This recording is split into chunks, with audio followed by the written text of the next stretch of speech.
Hi everybody, Stefan Molyneux from Free Domain Radio. So this morning, President Donald Trump tweeted out, quote, "Terrible. Just found out that Obama had my wires tapped in Trump Tower just before the victory. Nothing found. This is McCarthyism." And also, is it legal for a sitting president to be wiretapping a race for president prior to an election? Turned down by court earlier, a new low.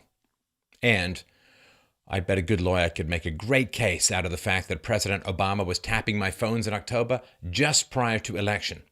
And how low has President Obama gone to tap my phones during the very sacred election process? This is Nixon Watergate. Bad or sick guy. Now, this story's been reported on before. I'm going to assume that President Trump has some new information. The backstory is fairly brief. The FBI had concerns about a private server in Trump Tower. They thought, it may be connected to one or two Russian banks. Now, these concerns had nothing to do with national security. They were criminal in nature. They thought, maybe some banking laws were being violated and so on. But when the FBI looked into it, they found zero evidence of criminality. Now, again, I'm no lawyer, but I'm pretty sure I'm on safe ground in assuming that when you investigate someone for criminal activity and you find nothing, you drop it. But apparently not under Obama. Rather than drop it, the Justice Department and the FBI decided to transmogrify this into a national security investigation. So the government under Obama was using its national security authority to continue to pursue a criminal investigation after it had found zero evidence of crimes. So what happened was, in June 2016, the Obama administration filed a request with the Foreign Intelligence Surveillance Court, also known as rubber-stamping yes men in tiny robes. So they said, we want to monitor communications involving Donald Trump and several of his advisors. Now, shockingly, the request was denied. This is so unprecedented, it's insane. So in 2013, it was reported that over the last 33 years, or the 33 years previously, the FISA court had granted almost 34,000 warrants and had denied those warrants, or those warrant requests, only 12 times, a rejection rate of just 0.03%. So in October 2016, the Obama administration tried again. They submitted a slightly more narrowed down request to the FISA court. Now they focused on a computer server in Trump Tower. There are links to Russian banks and so on. Again, no evidence is found, but the wiretaps continue. This is shocking and appalling and horrendous third world banana republic stuff. We think he's in league with the Russians. We're going to investigate him. We find nothing. So we're just going to continue to keep listening. Yeah, it's the Russians who are hacking the election, right? I think those Russians might be just a little bit closer than you think. The Russians are calling from inside the house. So the Obama administration pursued, sought, and eventually obtained this authorization to eavesdrop fundamentally on the Trump campaign. They continued monitoring the Trump team even when no evidence of wrongdoing had been found. Then, because you see, they need to get this information out. So they then relaxed these NSA rules, which now allows evidence to be shared widely within the government, right? They can take raw data and they can share it among the alphabet soup of agencies that are supposed to be protecting Americans. Because, there's nothing that spells protection like a digital cave of keeping everything you've done forever. So when they allowed the NSA data to be shared among government agencies, pretty much allows it to be leaked to the media, and this includes the conversations of private citizens. This may well be the source of some of the leaks that dogged the Trump campaign middle to late last year and since as well. Just imagine playing, flip the scenario on the leftists is kind of an old and boring game, and it's not hugely effective, but just, for the sake of it. Imagine if Dick Cheney had been monitoring Barack Obama's calls in October of 2007. Imagine they would be calling for his head on a stick. Now, the response has come in. Now, to my mind, It's very carefully worded, and like most of these kinds of responses, raises way more questions than it answers. But this is the response that came in from Obama's spokesman. Quote, a cardinal rule of the Obama administration was that no White House official ever interfered with any independent investigation led by the Department of Justice. And the spokesman went on to say, as part of that practice, neither President Obama nor any White House official ever ordered surveillance on any U.S. citizen. Any suggestion otherwise is simply false. Now, I don't know how they're reading the public's mood these days, but let's just put it this way. It's fairly surly and skeptical. So I'm not sure how many people out there think that Obama sat down with people, FBI, Department of Justice, and said, go wiretap Donald Trump's phone. I don't think there's too many people who think that he did that. That's not really the point. Saying there was no surveillance would be a little bit more reassuring for people, but that distinctly was not said. It was not said. Oh, I didn't directly order it. Nobody, like Obama and did not directly order it. It's not the point. It's your FBI, dude. Your administration. You're in charge. Did you know about it? That's what people want to know. Did you know about it? Oh, I got another question you might want to answer. Did you or your administration use the information that came out of these wiretaps for political gain? Did you use it? Were you aware of any leaks? And if you weren't aware that elements within your administration and within law enforcement were wiretapping and monitoring the communications of somebody your political party was in direct opposition to and against in a crucial election, well, shouldn't you know that? Do you think that people are just going to make those decisions without telling the president? Come on. Mike Cernovich pointed out that Obama prosecuted more journalists under the Espionage Act, more than all of the previous administrations combined. But don't worry, he'd never dream of spying on Trump. Jailing, yes. Spying, no. Come on. Under Obama, the IRS was used to target conservative Tea Party groups potentially stealing the election. So there's that. So what happened in the final days in office? You know, this final days in office really pisses me off.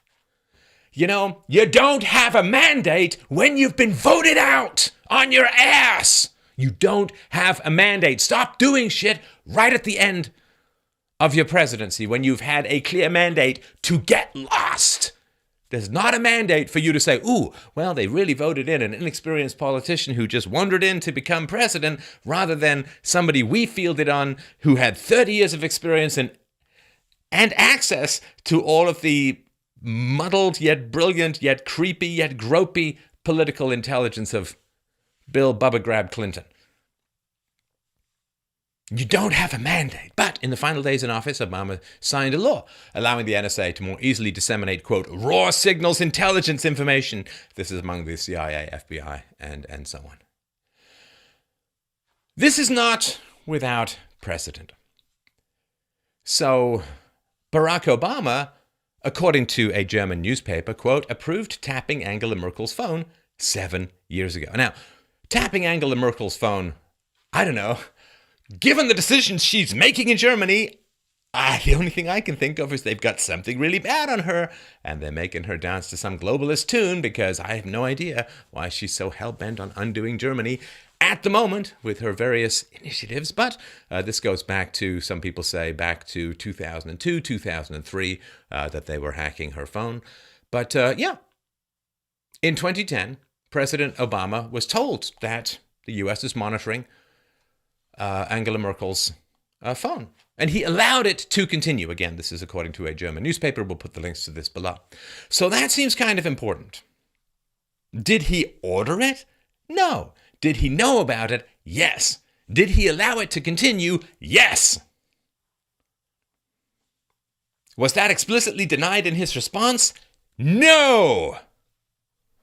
This is Deep state, total banana republic stuff. Let's say he didn't know anything about it, and the DOJ and the FBI just going totally rogue. Well, that just means that there's this deep state apparatus, this power behind the throne, this shadow behind the sun, that is kind of interfering with these elections. They're just off there wiretapping people and spreading it around the government and leaking the information, if that's what happened. They're just off and doing that stuff. Ooh, but the big problem is Russia, right? Now, this could be a brilliant move on Trump's part, as he often makes. The brilliant move being that now that he's tweeting all this stuff, people are saying, well, no, this stuff was investigated and came up empty last year. It's like, yeah, so shut up about Russia. Because Trump is now making everyone aware that he was investigated on criminal and on the national security grounds, and they came up with nothing. Now, him personally, his organization, his server, I don't know. Either way, shut up about Russia. So this is a great way of advertising that this investigation has gone on before. Russia, yeah, totally in control of of Trump, because, you know, Trump, he dances to everyone's tune, right? Yeah, Trump, who was on Oprah decades ago talking about pretty much exactly the same stuff. Ooh, they got him early. I mean, this is not alone in this. Trump's former National Security Advisor, General Michael Flynn, was also wiretapped while still a private citizen. Now, it is claimed this wiretapping, oh, don't worry, it's part of just routine spying on the Russian ambassador. No! Shut up! You're spies! Stop talking about all of the spying you're doing. That's bad spying. It's supposed to be a secret. What you can even say? You can't even say this stuff. Now, Flynn didn't break any law, not going to face any charges, but he reportedly resigned because, I think unintentionally, he may have misled Vice President Mike Pence, because, I don't know, you make dozens of phone calls a day. Do you remember the exact details of phone conversations you had months ago? Well, probably not. Now, a lot of this slippery Weasley stuff has been going on with the outgoing administration doing everything they can to sabotage the incoming. You know, it's a little bit more serious than prying the W keys off the keyboard after President Clinton's last sleazeball roll around the Oval Office. 7 days before he left office. See, that's no mandate. 7 days before he left office, President Obama also changed the order of succession in the Department of Justice. Whoop! Sliding Sally Yates to the top of the list. So Sally Yates turned out to be the acting attorney general until the appointment of Senator Jeff Sessions. Helpful. Yates was heavily involved in the investigation of General Flynn. So shuffling the deck, kind of cheating. So this is your media. This is your media on globalism. President Barack Obama seems to be wiretapping the presidential candidate of the opposition political party months before the election. And you think I should care about what position Kellyanne Conway takes when she sits on a couch in the Oval Office? Are you mad? Oh, I got another one for you. Remember how the media claimed Trump wanted to turn America into some kind of weird banana republic? After, he made a comment about appointing a special prosecutor to investigate Hillary Clinton. Ooh, it'd be really bad if we turned into some kind of corrupt banana republic, where people spy on their political opponents and then release the information. I mean, I know. I can't imagine the frustration Trump and his team must be experiencing. You want to get something done, but you keep getting tripped up and little blow darts of globalist mind jelly is going into your throat from time to time. It's really annoying. You just want to go and get things done. But you know what I say? Well, easy for me to say, but I'll tell you what I say. Turn that flamethrower around. You gotta clear out the past before you can get to the future. So go find out what the hell is going on with this stuff. Were you wiretapped? Who ordered it? Who knew about it? And go and get some legal scalps, my friend, because you're going to have to scare people into backing off a little bit. Go get yourself some informants. Go get yourself some plea deals. Go find something out. Democrats aren't very good at covering their tracks. So go find things out. You're going to have to circle back. To get to the future, you're going to have to circle back to get to the past. And that's important. Because this is like, when the horrifying Patriot Act was signed, anti-constitutional Patriot Act, this was kind of like the worst case scenario, right? So they tried to put this big wall, build a wall, right, between criminal and security, between national security and criminal investigations. Because they said, well, it's tough to get a court order to do wiretapping because like in criminal side, because you've actually got to go into the judge and say, here's the evidence we have that criminal activity is occurring. We just got to go wiretap to get the final confirmation. That's kind of tough. It's not as tough to go get stuff for national security. So do you really want a shadow government of security agencies wiretapping and reporting on political enemies? Is that where we have come to? Are we really testing a theory of the afterlife by poking the graves of the founding fathers until they come back to life and strangle everyone? Which still makes CNN more comprehensible. So, for God's sakes, people, now's the time. Now's the time to get up, to speak, and to help avoid what is coming. What is coming is a conflict the likes of which the world has never seen before. There's still time to save it. There's still time to keep it a verbal battle, but you better start doing it now, my friends. Because look, let's admit it. You've probably had a pretty easy life, right? No major wars, no famine, no disease, really. But now, it's time to cast aside that late Roman Wall-E spaceship decadence and gird yourself up for battle. See, the fight is upon us. The left is upon us. And they're creating the same false stories, the same false narratives, the same hysteria, the same provoking the mindless mob to violence. Charles Murray wanted to give a speech. Riots, violence. The female professor, she ended up in a neck brace in hospital. This is where we are. Turned over the institutions of higher learning to people who aren't supposed to be there. Right? And what happens? I guess you lowered your standards. Oh, let's scoop more people into college. It's going to be great. And, violence is what happens when you don't have an argument. Aggression is what happens when you don't have an argument. The left is upon us, as they have been repeatedly throughout history. The left is upon us just as they were upon the French peasants and priests and nuns and intellectuals and reporters during the unbelievable bloodbath of the French Revolution, when large numbers of people became headless basket cases in the scything hug of the guillotine, just as the left was in the Russian Revolution, just as they were in the Chinese Revolution under Chairman Mao, just as they were in the killing fields of Cambodia, just as they were. The left is upon us. And, sorry, you're going to have to suit up, just like everyone before you. Like everything you have that is free, that is valuable, that is worthwhile.